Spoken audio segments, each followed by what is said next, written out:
Hey everyone, welcome back to the channel. Today, we're diving into a story that's sending shockwaves through the US healthcare system. Layoffs. Not just in some obscure department, but impacting Medicare and the FDA. Yes, that Medicare and that FDA. Are we talking about a minor trim? Something much more serious? Stick around, because the implications could affect every single one of us. Initial reports are sketchy, but the news is confirmed. The US Health Department is cutting staff across major agencies. We're talking about people who review new drugs, manage Medicare claims, and ensure the safety of our food supply. The official line is budget cuts. But is that the whole story? Some insiders are whispering about deeper political motivations. We'll dig into that in a bit. Let's start with Medicare. These layoffs could mean delays in processing claims, slower responses to inquiries, and potentially reduced oversight of fraud and abuse. Think about it. Millions of seniors relying on this program. Any disruption can have a devastating impact. How many of you have parents or grandparents on Medicare? Imagine their anxiety levels right now. Now, the FDA. This is where things get really concerning. Layoffs here could slow down the approval process for new drugs and medical devices. We're talking about potential delays in life-saving treatments reaching patients. Moreover, reduced staff means less frequent inspections of manufacturing facilities, potentially jeopardizing the safety of our medications and food. Are we willing to gamble with public health for the sake of budget cuts? So, what's driving these cuts? The official explanation is a reduction in federal spending.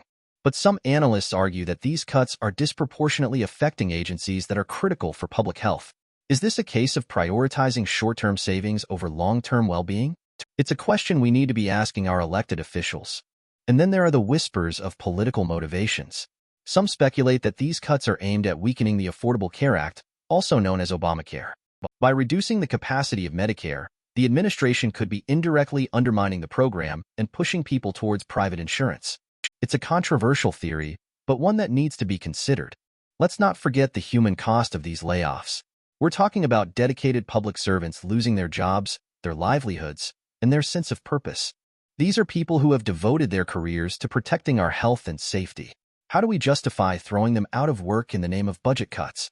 It's a moral question that we can't ignore. The impact of these layoffs will ripple through the healthcare system. We can expect longer wait times, increased bureaucracy, and potentially a decline in the quality of care. This isn't just about numbers on a spreadsheet. It's about real people, real lives, and real consequences. I spoke with Dr. Emily Carter, a health policy expert at Stanford University, about the potential fallout. She said, and I quote, "These cuts are short-sighted and will ultimately cost more in the long run. We need to invest in public health, not dismantle it." Strong words from a leading authority. What do you guys think? Do you agree with Dr. Carter?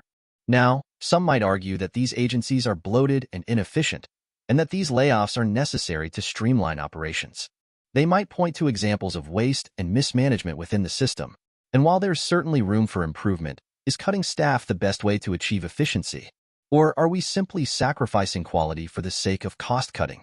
The argument for efficiency improvements often centers around adopting new technologies and streamlining bureaucratic processes.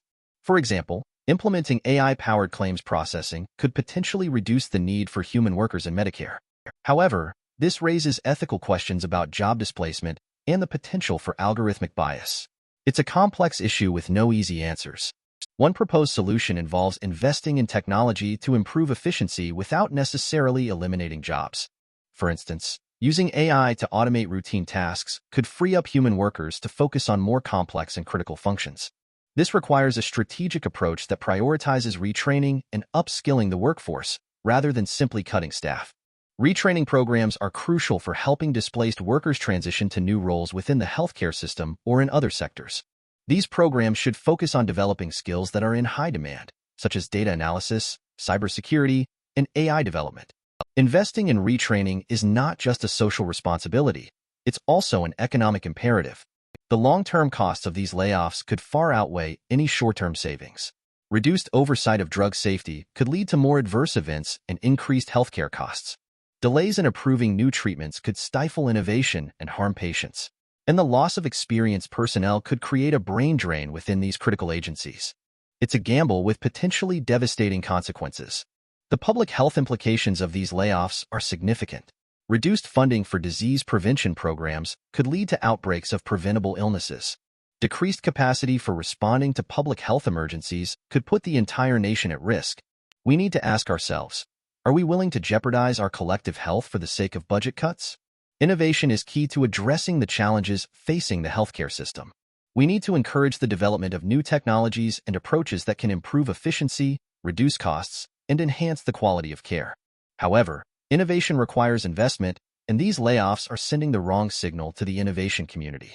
Data-driven solutions can play a crucial role in improving the efficiency and effectiveness of healthcare agencies. By analyzing data on patient outcomes, healthcare costs, and program performance, we can identify areas for improvement and develop targeted interventions.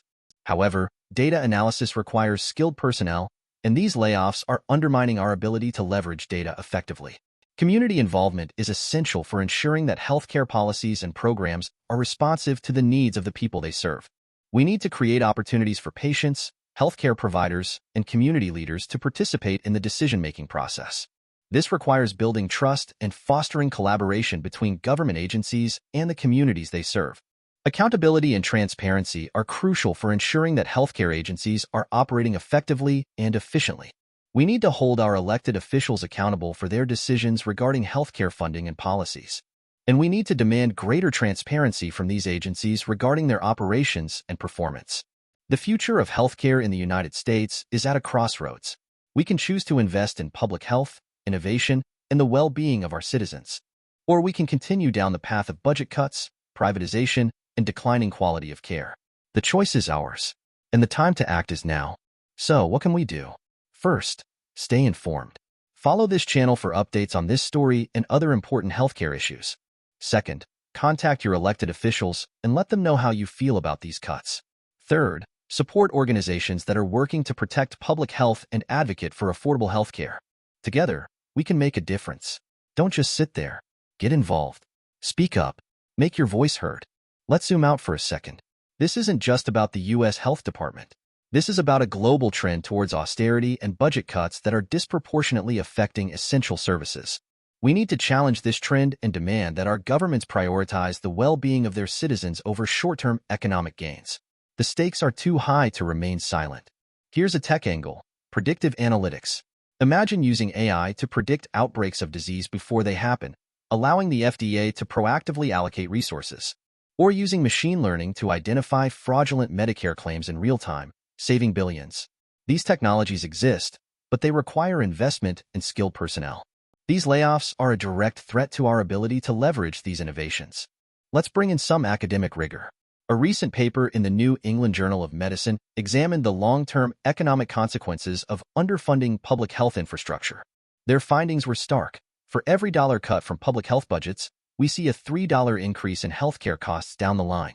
It's penny-wise, pound-foolish. Citation will be in the description below. But let's be real, technology isn't a silver bullet. If we're using AI to make decisions about healthcare, we need to be aware of the potential for algorithmic bias. If the data used to train these algorithms reflects existing inequalities, the AI will simply perpetuate those inequalities. We need to ensure that these technologies are used ethically and equitably. So, what are the alternatives? One option is to explore public-private partnerships. By leveraging the expertise and resources of the private sector, we can potentially improve the efficiency and effectiveness of healthcare agencies without necessarily increasing government spending. However, these partnerships need to be carefully structured to ensure that the public interest is protected. Ultimately, the future of healthcare in the United States depends on our willingness to advocate for policies that prioritize public health and the well-being of our citizens. We need to hold our elected officials accountable and demand that they invest in the programs and services that are essential for a healthy and prosperous society. Your voice matters. Use it. The U.S. Health Department layoffs are a wake-up call. They highlight the fragility of our public health system and the need for greater investment and oversight. We can't afford to take our health for granted. We need to be vigilant, informed, and engaged. The future of healthcare depends on it. Thanks for watching. Don't forget to like, subscribe, and share this video with your friends and family. And let me know your thoughts in the comments below. Until next time, stay healthy and stay informed.